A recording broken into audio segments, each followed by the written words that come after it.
Alright, well this is Aaron Squire coming at you guys again, episode 52 with Deck of Many Things. This is the last episode of the year. I know, it's a tear, small little tear rolling down. Okay, that was not a real tear, but anyways, tonight on Deck of Squire, we're going to go over a ton of updates, a ton of news updates that came through this week.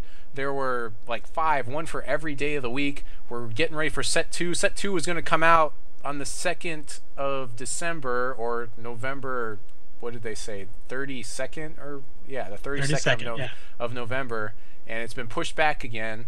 So I didn't manage to get any spoilers. I did ask for one, but I think that they're super busy over there, so they didn't get one back to me. But that's fine. There's plenty of spoilers pouring in, which we can talk about tonight. My guest, Deckofmanythings, he has played a lot Hex. He probably gets on. It seems like he gets on a little bit more than I do. You know, I usually just get on for my weekly draft and then for the show and do my research and then tournaments. But he has also been in the MMO industry, so we're going to talk about that tonight. So let's get right into it. So Deckofmanythings, let's just start by talking about what kind of card history do you have? What kind of TCG history do you have? So my TCG history is a little bit unique. It was about 15 years ago or something. There was a comic book store that me and my friends all went to, and we got this flyer that this company called Wizards of the Coast was coming down the coast, and they were demoing this brand new game they had called Magic the Gathering. And so we went to that store the day they came down, and a guy named Peter Atkinson sat me down with my friend and showed me how to play Magic the Gathering, and just gave us our decks, and we played. And I played this game, and I'm like, wow, this is really fun. I'm like, but it's really weird that he has different cards than I do. And he's like, oh, he's got his own deck. I was like, oh, that's neat. And then he explained, he's like, yeah, you can buy starter decks, and then there's booster packs. And I'm like, so you're telling me I could take cards out of the booster packs and put them into my deck, and I could basically stack my deck any way I want? He's like, yeah, that's the idea of the game. And I looked at him, and I said, you are going to make so much money. And my friends and I emptied our wallets, bought everything we possibly could from the store, which was not enough because these were all alpha cards. Right. And that's basically where I started. Wow. I've gone on to play other games like Shadow Fist and Galactic Empires. Did you play the Star Wars? I played some of the Decipher Star Wars game a little bit. I kind of didn't really have anyone to play with when the Decipher game came out. It's very complex. And there were some rules to the Decipher game that I just did not like. So just some rules? Yeah. I have a terrible short-term memory, and Star Wars, the Decipher Star Wars game, really gave, if you had good short-term memory, was a huge advantage over your opponent. So. So that was basically where my card game experience goes. And then, I was, sitting at work one day, and a guy sent out an email saying, hey, there's this MMO TCG coming out called Hex, and showed me the Kickstarter. And I looked at it, and it was like I think it was day one of the Kickstarter, and I was like, okay, I'm in. Grand King gets me everything that I want. So, right. Yep. Sweet. Been loving it ever since. Oh, yeah, for sure. So let's see. So, what kind of content do you do? Do you do some streaming then, or? I don't do any streaming because I can't have a regular streaming schedule. I would love to have a regular streaming schedule, but I just can't commit to anything like that. So I've been doing guesting on the Two Turns Ahead podcast when available, as well as I'm now writing for FiveShards.com. Oh. I'm doing articles for them. I did one on Thanksgiving, and my next one comes out on Christmas Day, just because I happen to get the fourth Thursday of the month, and that's the first two that I got. But yeah, that's really fun. And I was actually just finishing up my Christmas Day article today, and G Prime was like, "Thanks for putting it in early and giving them time to edit." So. Oh yeah, for sure. Yeah, they seem to be running things really well over there. So well, in fact, that they happen to have snagged another popular vodcaster that we both may know, myself. So yeah, I was going to announce it on this episode. Things With Hex CCG Pro, like there's not been a whole lot of communication, and things have just not been happening over there. And so I've decided to move deck building the Squire over to 5 shards. I talked to Zubrin about it. You know, I gave some turnaround time to the people over at Hex CCG Pro, and I just basically got no responses back. So I'm moving my stuff over to 5 shards, so you'll be able to catch Deck Building the Squire now on 5 shards ahead. And in the future, I may even be working with Zubrin to do some sort of podcast version of the show, so you'll be able to listen to it that way, because that's a lot easier for people to digest, apparently. Who knew, Absolutely, right? yeah. Right. I know I really like, I have a 45-minute commute each way, so I consume a lot of Hex podcasts in my car. Oh, yeah. So. Oh, yeah, I'm sure. Okay, so so one more thing. You've worked on City of Heroes. You're now working on Star Trek Online, which we really can't talk about too much, but we can talk about your experience in the MMO industry. So going forward, like what kind of things are you hoping to see out of the Hex MMO TCG? Because I'm thinking that's one of the big reasons, one of the big draws that pulled you in. And then what kind of challenges do you see going forward with the Hex TCG? Because everyone's waiting for this PvE. We all want to see PvE. So yeah, talk to me about that. Yeah, well, I'm going to start off talking about PvP a little bit. One of the biggest challenges that MMOs have is a kind of divided focus between PvP and PvE content, and generally that divided focus means that PvP doesn't get the attention that it deserves, and or vice versa. Or vice versa. Yeah. But I think that by really kind of like building the core set of cards for Hex and building the gameplay and making sure the UI works in the PvP environment, that they'll be able to launch PvE. It's, you know, if they get that AI right, it's going to be fun to play. Players are going to have collections of cards that they build up. They're going to have decks that they can bring straight in, and then they're going to be getting the PvE stuff and the items and equipment and cards and stuff to kind of augment their PvP decks. But hopefully moving forward, we're going to see sort of parallel development between PvP and PvE, because we're going to be getting the sets for PvP and we're going to be getting the dungeons and the raids for PvE. And if they can keep interest in both of them alive, then this game's got a huge future in it, and appeal to a lot of different players. I think it's going to be really fun. Right. So that's an advantage they have, and one of their biggest challenges is making sure that they don't get too focused on one or the other, so half the community feels like they're being ignored. I know currently you don't want cost division in the community at all. Yeah, currently the PvE players really kind of feel like they're in that, you know, we're being ignored camp. But I think once PvE comes out with the arena, and the arena's not going to be like, you know, the Kraken's Gold dungeon. It's not going to be crazy go nuts, right? But you're going to get some like equipment or something out of it, you know, on top of the gold. The gold's going to be negligible, but yeah. Well, I think the gold, that's a big question. Like, what is the gold return going to be on the arena? Because once the arena starts, they're going to turn off gold in the tournaments. And so the arena is the only way you can get gold. So, you know, 5,000 gold is like the minimum you can expect for a tournament, and that can be anywhere between an hour to 4 hours. Mm-hmm. So hopefully the, you know, ROI on the arena is, you know, they're looking at the how much gold people are earning per hour in the game now and kind of making it equivalent, so that they don't feel like, oh, I'm playing PvE but I'm earning like 200 gold in an hour and it's just not worth my effort, right? I might as well just do other things. On top of that, I mean, with PvE also, like for those free-to-play players that just want to get in and they need that free experience because like they're, you know, whatever, they're in junior high and high school and they don't have a job or whatever, like they need to have that and they need to feel progression. And one of the things I saw in a recent post on the Reddit page was that someone was just like, I just can't get into this game because when I play like Hearthstone or something else, I can feel progression. Like, I know it's really bad. Like, I know that my stuff is really bad and I need to get the good cards, but at least I feel like I'm getting somewhere, even though I'm chipping away at some giant boulder.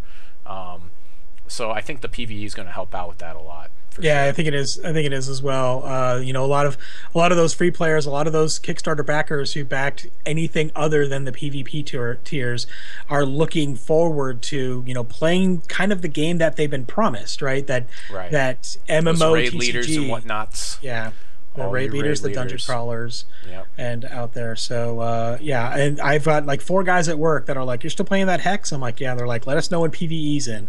Exactly. I'm like, all right. So yep.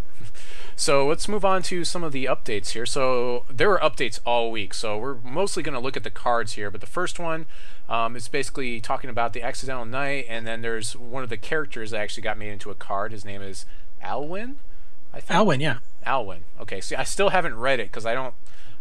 between like trying to develop my own game and school and other stuff, I'm just going to keep throwing excuses. Anyways, lots of excuses. I'm just not a big reader. It's really the bottom line. But anyways, this guy is a 4-cost, 1 diamond threshold troop for a 2/2 body. He says Inspire. As this troop enters, as another troop with cost equal to or greater than this guy's cost, Alwyn's cost, enters play under your control, that troop gets plus power and toughness equal to Alwyn's power and toughness. Out of 5, I have to give this guy maybe a 2.5 for constructed play, and maybe like, I don't know, maybe a 3.5 for like limited play. He seems like he's be okay, but you know, he's kind of again just not the best inspired troop that I've seen. How you feel about this Deckofmanythings?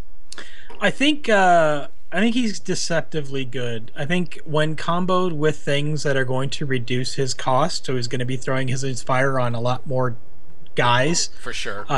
Which is kind of readily available in constructed, then this guy becomes a monster. Yeah, if you can make him a 3 cost somehow or something, yeah. Sure. So, so I definitely want to, you know, see this guy. Plus, you know, any buffs you throw on him, they, you know, become Inspire buffs. So yeah, that's kind of where we're at. Yeah. With him, I mean, he's kind of like a really fast. What do you call it? The Wild Root Dancer. He's like a fast one-time Wild Root Dancer as long as you cost 4 or more, you know? Right, yeah. He gives everything +2/+2 at base, and then like you could buff him, and then he gives even more. So, yeah, I mean, I think one thing to look at is, you know, when it comes to too. Yeah, when it comes to game balance, right, is I tend to look at their, you know, a card's toughness, and if it's within burn range, then the developers really think that that's a very powerful effect. Sure. And, you know, hopefully they think it for a good reason and not just, you know, it looks good on paper that it's a powerful effect, because I know they've been playtesting Set 2 for about a year now, so hopefully they know that this is a powerful effect, which is why they've kept his defense within burn range. Yeah. Yeah, that's definitely a very good point there. Let's move on to the next update here. So we've got the Shattered Destiny robots, and I guess we can kind of maybe talk over this while we'll try to play it here. I think I need to switch screens, so we'll go to the full screen mode maybe. Or do I have... No, that's not it. We need to go to the screen plus cam mode. Oh, that won't have your face on it. I guess we'll just go to this. We'll just play it like this. So... This is Shaq. He's talking about the dwarf genius one. Engineer running production. The robots will come together well ahead of schedule. So he's talking about the robots here. So right. Probably just we can just mute him while we talk. Right. We can mute him and talk over him. I'm super excited for robots in Set 2, and especially I can't remember the name of the card that lets you basically. You exhaust your guys twice per turn for construction plans. Super good. Oh yeah, yeah. He's about to play him. There he is, Ingenious Engineer, and he's not unique, so you could play multiples of these in your deck and not really worry about having clunky hands with him. He only costs 3. He's got a 3 backhand, which is reasonable for a dwarf, especially because a lot of them only have a 2 backhand. So yeah, I was not disappointed with him. Sure, he's rare, but you know, in constructed, you know, I want to see robots become constructed viable. So me too. I want to see plans just be constructed viable, and this tells me that there's a chance, at least as a tier 2, maybe. Yeah, I originally misread the Hornets here as it only needs 1 to exhaust to get them, and then I thought they were crazy good. But then when I Yeah, saw it took 2, I was like, oh, okay, that's probably it's more reasonable, but they're still that's quick. more reasonable. They're still really good. So And not only yeah, that, you could sit on the board state, and then extinction can hit, and you could exhaust your guys in response, and then extinction should resolve. Oh, no, wait, they would resolve first. Yeah, that doesn't work. yeah, yeah. Extinct's a basic action for a reason. Yeah. So, Well, no, I'm just saying. I'm trying to figure out. Obviously, we'll talk about that in a couple minutes. But yeah, that's been a big deal for a while. But robots, pretty exciting to see that they're coming along really well there. I hope to see, like I said, and you can also see some of the new interface stuff too. The interface looks a lot cleaner there. The resolution looks better. We did have some problems with some people that run it 1920 by 1080 like I do. Have had some problems with resolution, but okay, moving on. So the next one, I should probably shut this off just in case for latency purposes.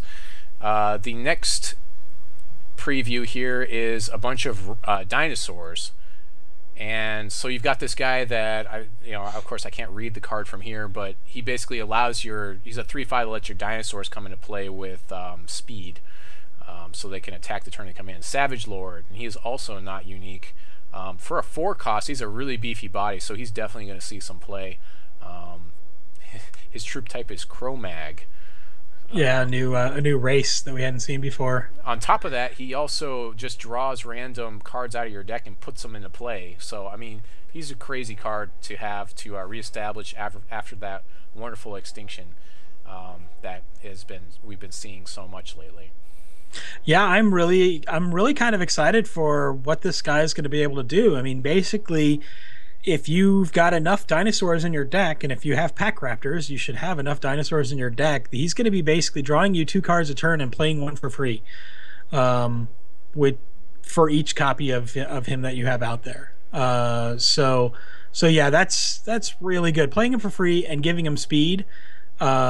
It's borderline scary good, especially with how big dinosaurs get with like Right. Tyrannosaurus Rex and Mecha T-Rex and stuff. Whew, yeah. Terabots coming out there. He's a must murder target before their turn starts, type of thing. Right. So yeah, or in response to playing him.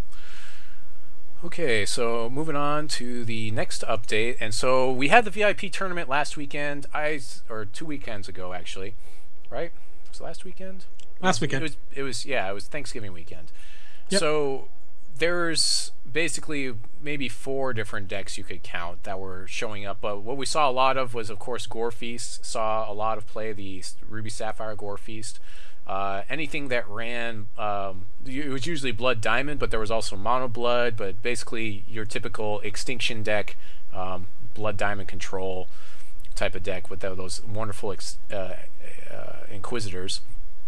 We also saw a little bit of the 2-packed deck, which goes into Wild, so you can play, what's his name, the really big, where is he? The Wrathwood Colossus, Wrathwood Colossus. the Crash of Beasts, Wrathwood Colossus, yeah. and Pact of Pain. Yeah. So yeah, and that's pretty good too. We also saw a little bit of Mono Sapphire, which is what I chose to run, and then get blown out every round for playing. I got punished for playing Mono Sapphire last weekend. And I drew a lot of bad hands, to be honest too. Went down to 6 and 5 quite a bit that day, but yeah, I didn't think it was going to be as bad as it was. And there was like one other deck that was it was basically like Gore Feast, and then it went into Diamond so they could play some more humans, and it had a little bit more of the what do you call it theme, the humans theme, the Inspire theme, yeah.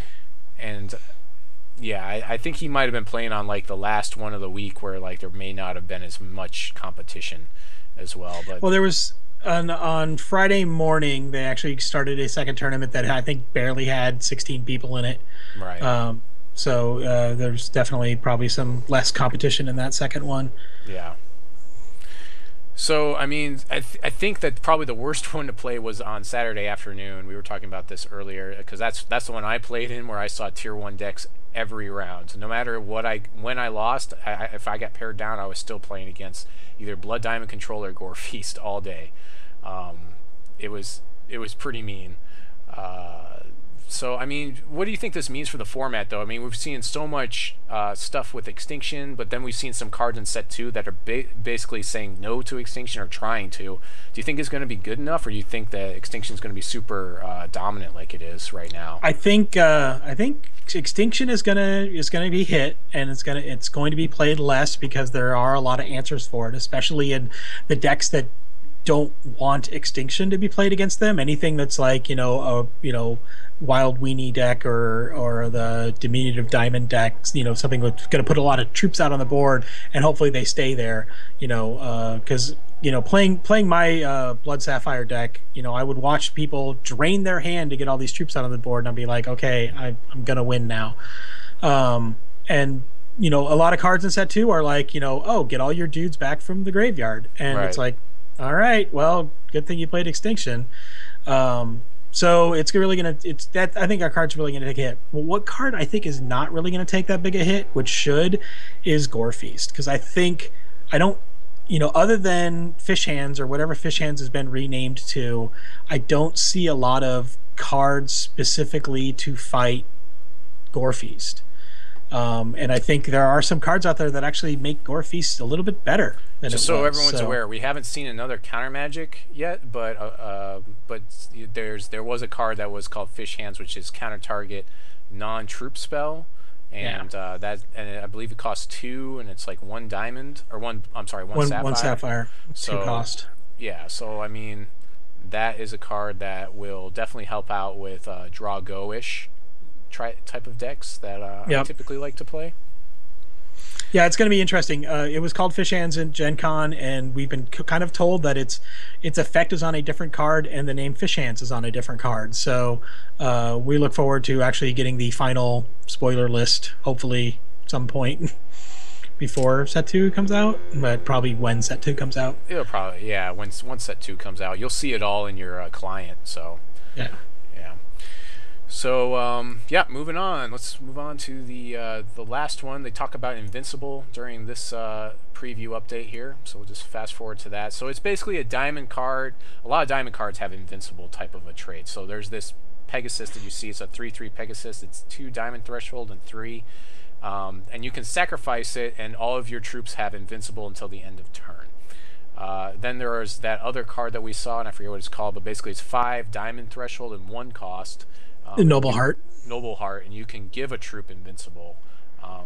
It's a quick action speed too, which is awesome because you can respond to your opponent and actually protect a troop with it. So that's actually probably going to see some play. The Pegasus may be a little bit better, but I mean, typically all this really means to your opponent is I have to murder the Pegasus first, and then maybe sit on the board state, and then get some value out of my Extinction. Then right. That's typically what the Pegasus means. The other one's probably better, but it's just so much more clunky to play. It's hard for me to say that's either one of those is going to be really great against Extinction, even though they show here how much ownage is going on. Right, and by Pegasus you mean unicorn. Unicorn, yes. It looks like it could be either or. It's a horse. It says Hope Heart Unicorn on the card, so.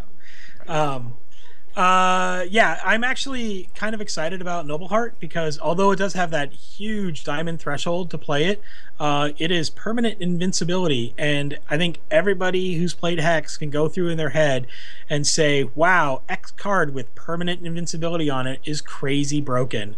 And there are ways to get rid of invincible troops, anything that voids it, or taking their toughness down to 0 by debuffs, but that's about it. There's not too much debuffing going on these days. Yeah, and except for if you have the ability to get permanent invincibility on something, you also have the ability to get Spell Shield on it, which makes it even harder to get rid of. So yeah, I'm kind of excited. It's expensive in threshold, but not in cost. So your opponent might have to play around it if you get a bunch of diamond out there. I see it. I foresee it being played not in just mono diamond decks, but with all the kind of shard fixing that diamond is getting, being played in a lot of other decks as well. So excellent analysis. All right, so let's move on. I think let's see what we're gonna do here. So here's the update for today, and they kind of go over some cards we've already seen. It says release celebration is going to be Friday, December 12th. to Monday, December 15th, so that will be next weekend. Yes, it will be next weekend. Pretty exciting. They basically show you a couple more cards. Another card that I'm pretty excited about, that Filk Ape. Then we've got this Genesis Pool Naiad. It's a 2-cost, 1 wild threshold, 1/1. When you can play an additional resource for each of your turns. This seems very playable to me. I would definitely try to do something with this in a constructed format with some sort of deck where I either want to ramp or I'm going to flood often. Like, this seems like a great fix for that. Right? Yeah. I mean, I think this card's really good. It's going to encourage possibly playing more than 25 shards in your deck because you'll be able to kind of get rid of them faster. But right. I think you need to watch out for card draw and emptying out your hand, because you can play so many resources and then you're kind of top decking everything earlier than you want to be. Plus, with set 2, we've seen a lot of things that take advantage of charges, and so this seems like another great card that's like you're going to build up those charges a lot faster with the Genesis Pool Naiad in your deck. I mean, I could easily see this with some sort of Crash a Beast plus what is it called? The Blood, the Relentless Corruption, like something like that would be pretty sweet with the Genesis Pool Naiad. Oh yeah, definitely. Moving on, we've got the Guardian Angel. It's a 4/5 angel with 6 costs and 2 diamond threshold. Flight: when you draw a card, reveal it, and then gain health equal to its revealed card's cost. It's a 4/5 with flight. It's kind of a control card. It is legendary is what it looks like as far as the rarity of it. The rarity symbol is alternate art. So oh, that's the alternate art. We don't know what it is. So it's probably going to be a rare, because the 2 collector's tier AAs we saw before were both rares. Okay. So I don't know. I mean, I kind of like the card for limited, but it's probably not as constructed playable compared to other 6-drops or even 5-drops that you could be playing. Plus, if you were trying to play this in some sort of control, you're going to reveal cards to your opponent, which I always hate doing. So I typically, I would try the card out, but I don't think I would end up playing it. How do you feel about this? Yeah, so other than the art being amazing, and I want 4 of them, and I'm only going to get 2, I'm not so sure about this card. And you know what? I'm going to go back and I'm going to say this actually is a legendary. The clue I'm in on that is the troop type of Avatar of Salvation. All the other avatars are legendary. So picking up the clue phone. Yeah. But when you draw a card, reveal it. 40% of the time it's going to be a shard if you built your deck right. So you're not going to get anything for it. A 6-cost card in your deck, yeah, it probably will be. Yeah. So so I'm not exactly sure how good her ability is, but a 4/5 flyer, and at 6, it's probably safer to say it's going to be a 6/7 flyer with Steadfast and Spell Shield. Because you will have gotten your Soul Marble out and active by then. So she's probably going to be really good, but there's probably better diamond cards to play instead of her, which is sad because I love angels. Yeah, so. She'll probably be more collectible than she will be anything else. I don't know. She may be really good in PvE for some reason. Maybe, yeah. I look forward. If she's not playable, I look forward to picking some up in the auction house. So. And then there's, of course, the wonderful Zidu, who we've also seen basically since Set 1 was released, because he was spoiled back at the VIP dinner in the first Gen Con when Hex was before Hex went to alpha stages. I guess I'll just read him over again in case you've forgotten, because it's been so long. But he's a He's changed. Sapphire He's not what was revealed. Yeah, he isn't exactly what was revealed. In fact, I'll show you what was revealed. It's on my background right now. We'll go in, I'll hit. No, I can't hit F12 because it'll stop the stream. But he used to look like this. He was a 7-cost with 3 Sapphire threshold, and when he deals damage to an opposing champion, choose a number, create a copy of each of that card in your hand with the cost equal to that number. Put those copies in your hand, then create a copy of that card. So you basically get to copy cards in your hand and then put them back in your hand, which means you could have a lot of Countermagic or something like that. I'm confused already, but I'm so glad this new one has been has been it has printed.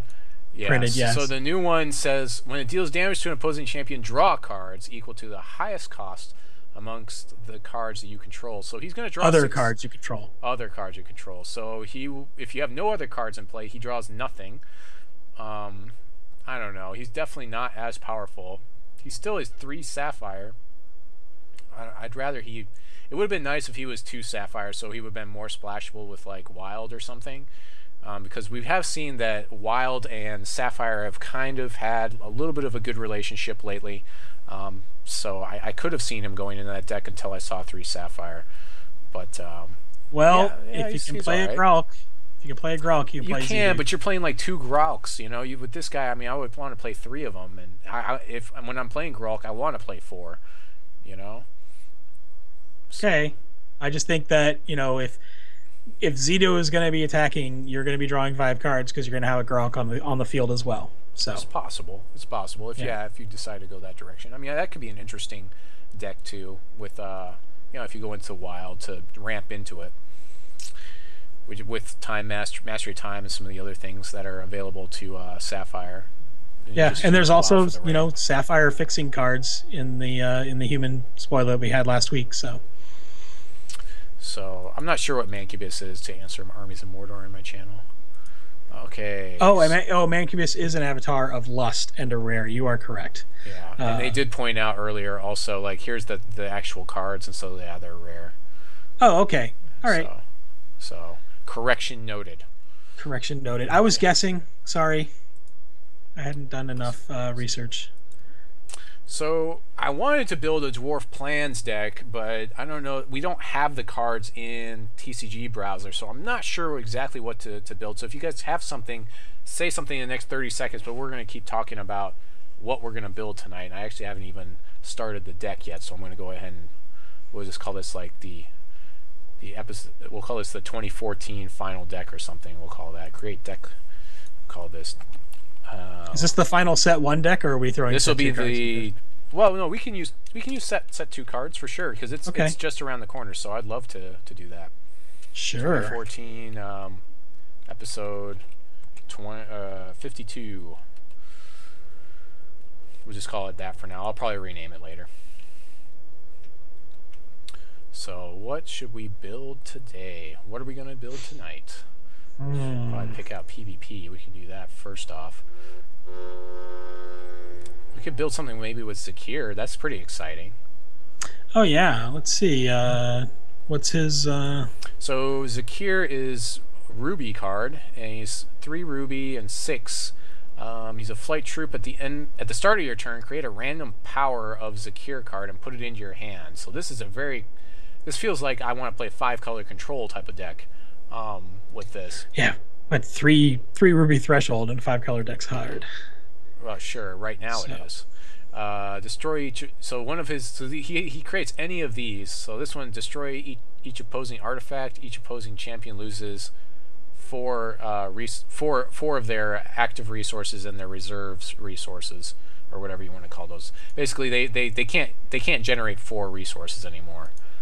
Eye of Zakiir is.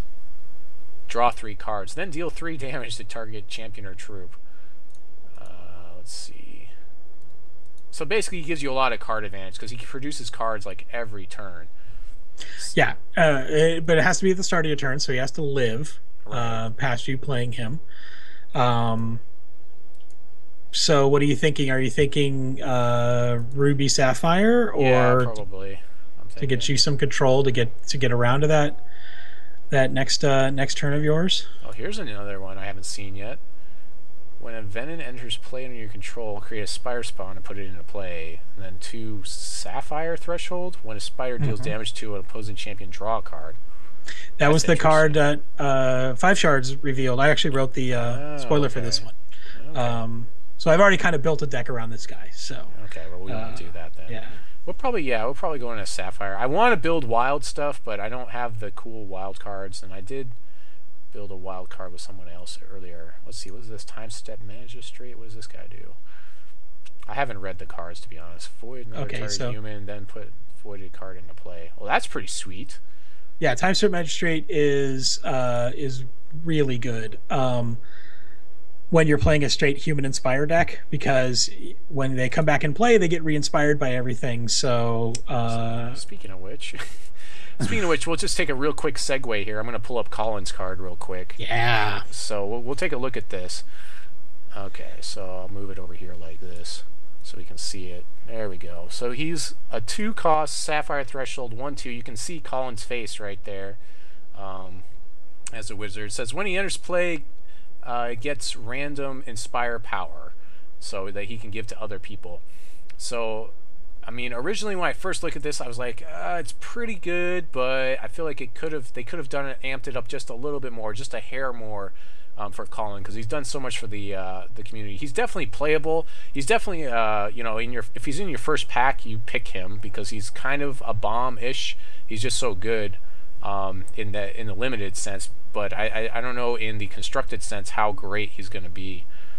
So yeah, I know a lot of constructed PvP players are turned off by the word random, which is included. Which is totally valid. It is why, you know, like League of Legends is the way it is, and there's very little random effects in it because you remember when the random crits were really good in that game. Like you had random crits, and then they took it out. They're like, yeah, we had to make crits less random. Right, because they wanted their game to be skill based, and so you know, throwing random into things make the game less skill based and more luck based. But I think on the Highland Magist, most inspires that he's going to be pulling from either are on 2 or higher cost troops to begin with, right? And so most of the time he's going to be either equal to or value for your cost in resources in bringing him out, which is great because having good inspire effects on cheap troops is amazing. Like if he hits on the new Spell Shield Inspire, which is on a 5-cost card, oh, your opponent might as well scoop, right? What's the card? What's the card that can reduce their cost? I believe it is the quick action or basic action? I think it's Queen Grace. Is that in Sapphire as well? No, it's a Diamond. Oh, okay. Yeah, that'd be too much. Yeah, I was thinking like it'd be cool to have that card plus him, and then like have him inspire Battle Hoppers or something. That'd be fun. So yeah, I mean it's an interesting card. We'll see if it makes a huge splash on the scene. I mean he's going to see play, but I don't know. I'm a little bit skeptical on how great he's going to be in constructed, but I've been known to be wrong before. So I think we're yeah, and the thing is, like, when this enters play, so if you time start magistrate him, he gets 2 inspire powers. Right. If you return him to your hand and play him again, he gets another inspire power. You know. It's going to be all about that. Yeah, it's about how many times you can bounce him. Yep. So I think we'll go ahead. Yeah, we'll just go ahead and just mark off all the other cards and just start building this deck. We've got 3 of this guy, and we'll just go with the Sapphire and have him be our end set, and maybe try to do something control-y, or we're either trying to tempo or just control the board state. The problem is, like Sapphire, at least in Ruby, we'll have some removal, so that'll be good. So let's go ahead and do that. So go to type, or shards rather. I'll get it one of these times. There we go. So right off the... I did the same mistake you did. So. Oh gosh, I'm doing it it's my fault. It's all my fault. Interestingly, after I did so poorly at the tournament last weekend, I was like, you know what probably would have done pretty well? Mono Ruby. Using some of these Orc Gladiators. If I was just gone Orc, Mono Ruby, I might have actually done better last weekend. Yeah, the competition last weekend was you know, it was definitely rough. It was definitely rough. I had some close matches. I had one come down to time, and I had 10 seconds left, and he lost by running out of time. The entire match. I mean, we started the match at like 3 minutes on game 3. We were just both pounding F8 the entire game. So, oh yeah, I bet. Yeah, because we knew neither one was going to be able to play enough to kill the other one. What do I like? So what do you think about Servant these days? I think Servant's going to see a resurgence now. With set 2, we'll have a lot more cards to choose from. I mean, it's going to be very much easier to try to build this deck again. Especially with, we could actually, you might even go tricolor with it and then play like a bunch of the fixers, you know? Although Yeah, that's that would possible. defeat the purpose, because then you want to drop him on turn 1, and that would defeat the purpose of being able to do that. So maybe not. Yeah, servants like one of those decks where you gotta have a calculator out when you're building it. Oh yeah. Because you want some consistency as always with a deck, but having to have that minimum number of different cards is so this card, interestingly enough, I haven't actually seen this one yet either. The Royal Cutblood. This is another promo card where one of the backer that got it. This is his girlfriend's image right on there. They showed the full image, and she does have feet down here, so hopefully that'll be unlockable once we get the double card back. But very interesting card. Right. That's definitely going to see play. Yeah, you should put that in the deck because being unblockable is really good. So. Well, yeah. I mean, it seems pretty good. The big thing is like, what are we trying to do with the so we want to get to Zakiir. We want to protect Zakiir, right? Right. So I mean, I'm already putting like Falconeer now in there, and that's I don't know if that's really the idea. Yeah. So our protection for Zakiir is going to be obviously Time Ripple, Buccaneer, and Ruby removal. Countermagic. Countermagic. What is it? The Crackling Boot? Or not that one. There's the one that just draws a card and gives you a charge. That's okay. I'm talking the. You're talking about the Ruby Crackle. The Crackling. Crackling Bolt, I believe. Bolt. Yeah, that would be the one. Yeah. I have to find it. There's Heatwave. Heatwave, I think, is going to be really good in here, which will make us not want to play a lot of the other cards I already put in there. Yeah, Crackling Bolt does deal 3 damage to target champion or troop and gain a charge, and is 2-cost 1 Ruby Sapphire. So, just look for the reddest card you can find because it's super blown out. I could probably just type it in. I'm just kind of looking through everything at once. No, that's not it. Almost. I forget there's a huge delay on the. Yeah, it's like 30 seconds. I'm going to put Eldritch Dreamer in here for now, but he probably won't make the final deck. Just because he's, very popular.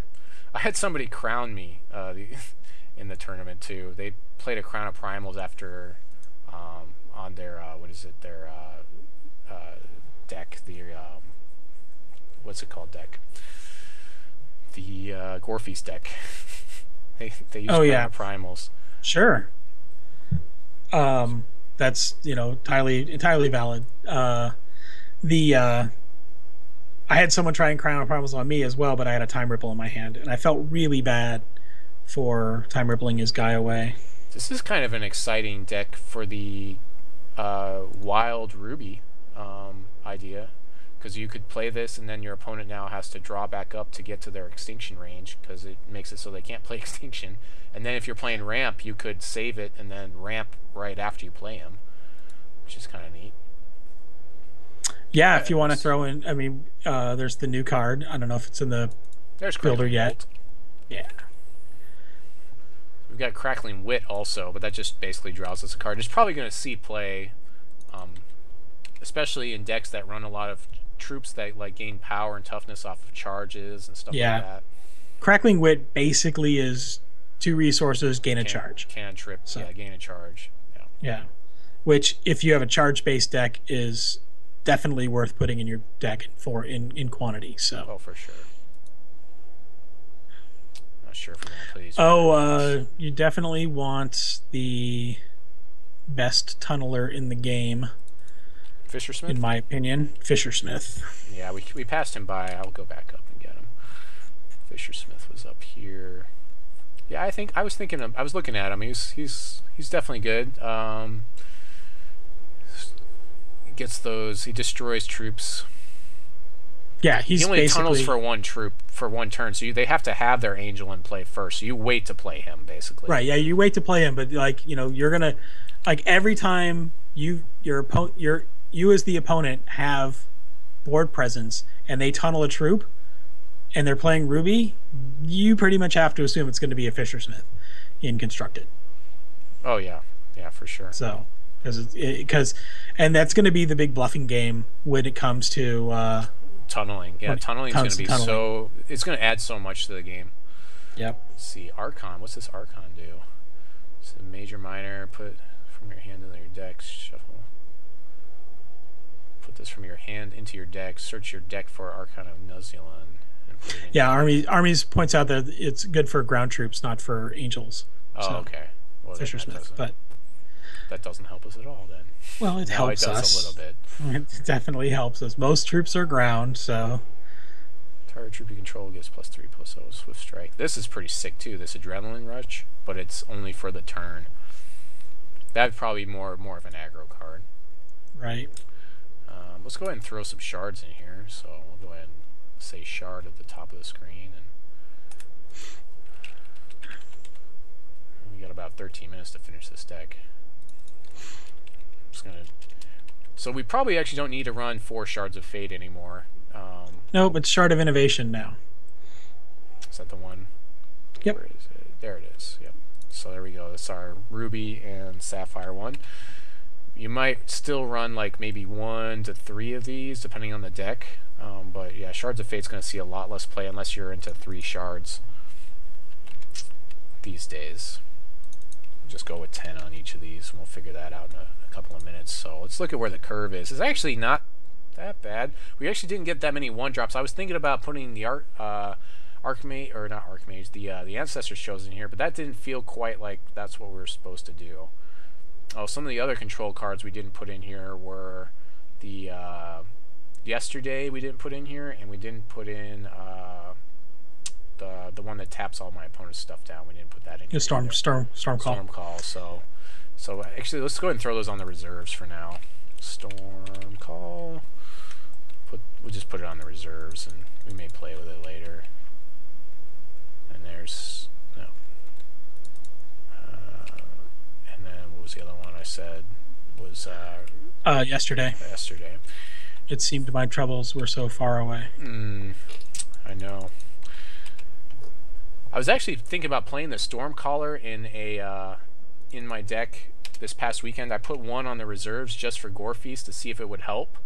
Unfortunately, I never actually played it against Gorefeast, so maybe I should have gone a little bit higher and played 3 or something. I don't think it would, because it's like you play it on turn 3, then your opponent plays whatever they're going to play, and then you ping it, maybe, if they didn't kill it in response. So, and a lot of Gorefeast decks now are playing like at least 2 pieces of like burn or something in the main deck, and then we'll keep 2 on the side. So I don't know that we really want to play Falconeer and Cut Blood, even though they're really good. They really just don't feel like they're supposed to be in this type of deck. So I'm feeling like cutting those first, because we're basically playing control. We're trying to play either Zakiir or this Storm Colossus. Well, you know what? I'm going to make an argument for the Falconeer in that it's a 3 for 1. Falconeer is a better argument than the Cut Blood for sure. Yeah, it's a 3 for 1, and if you want to basically, you know, hold your opponent at bay, sure, you're not getting rid of their troops, but sure. You know, they either have to deal with the Falconeer because you're going to be pounding them in the face with him, or you can use them just to jump block. So yeah, the Falconeer is definitely arguably much better than the Dreamer. So we can take the Dreamers down to 2 right off the bat. Before we might just take it down to 1. Maybe we'll play it with the card drawing gem. You really got to be careful when you're playing the Elder Dreamer, because you know Inquisitor's just everywhere right now, and it's still going to be very prevalent after the set 2 comes out.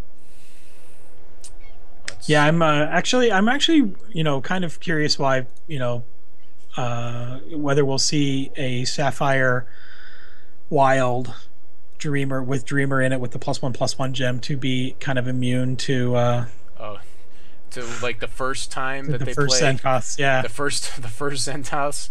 Yeah. Every time, like seriously, like I'll get rid of a Zentos and I'll be like, all right, great, and then they'll seriously have the second one like most of the time. Right. Not that that's frustrating at all. You know, as the guy on the other side of the table, I usually have 2. So yeah, Lady Simmer's really good, but she's more of an aggro type of card, not really for this deck. We're playing control, so we're playing a lot more stuff to control the board state. We didn't even pick a champion. I'm not sure which champion we should go with. I mean, typically my default is Wyatt the Sapper because he draws me cards, and we're kind of playing control. Is there another champion we should consider? I'm not sure. I don't know.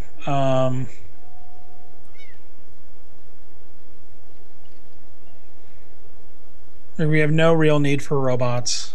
We always have need for card draw. So Fissuresmith kills Falconeer and doesn't kill the Falcons. That's pretty sweet. That's pretty awesome. Yeah, the Falcons just kind of float around going, where'd Dad go? Yeah.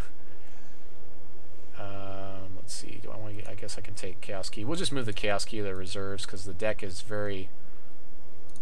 I don't think it's going to be able to run a main deck Chaos Key.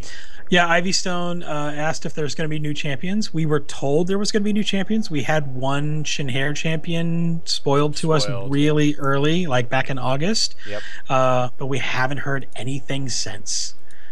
So plans may have changed because like the last time we heard about new champions was August. So we've got 24 shards in the deck now. I feel like we can't go below that really. We got to dump 9 more cards. Honestly, you probably want to play 25 shards with large cards like this at the top of your curve. Curve is actually not looking too bad. We still need to get rid of some 2-drops.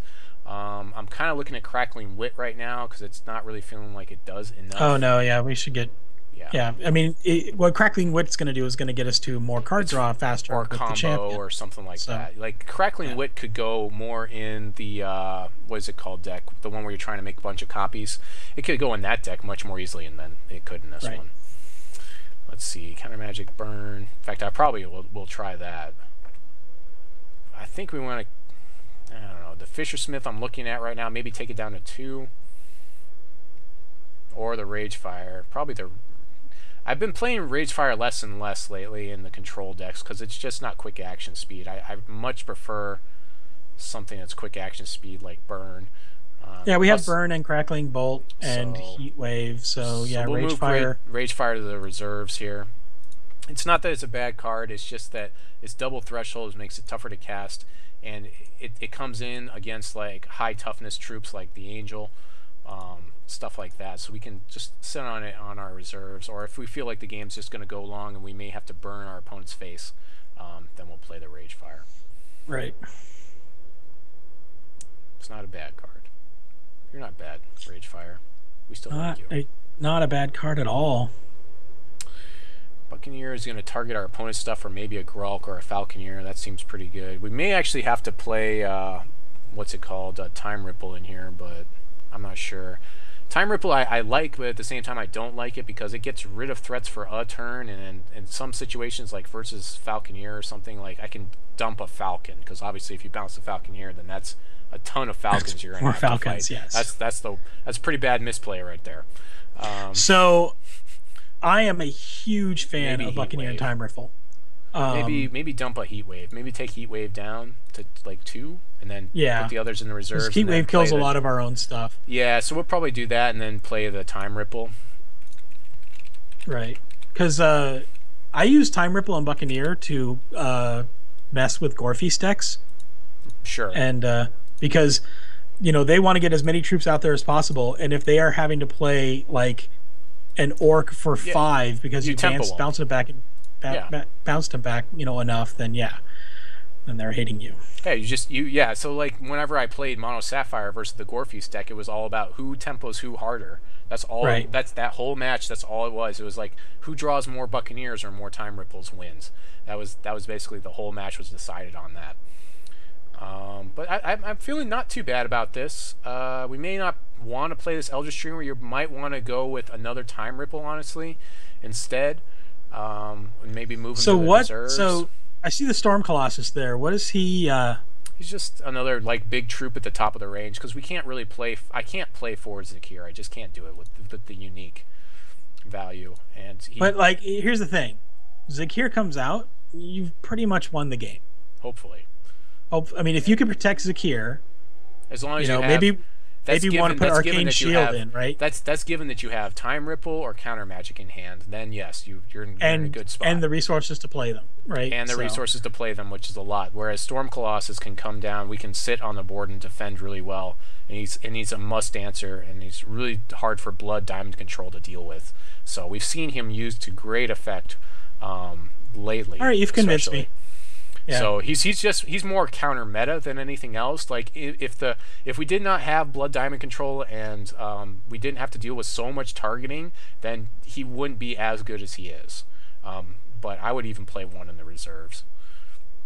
So I think we're pretty much there on this deck. The curve doesn't look that bad. We'll probably actually want to go up on one shard. In fact, I think what we'll do is dump the Eldritch Dreamer for that shard. I think that's probably the best move to make here.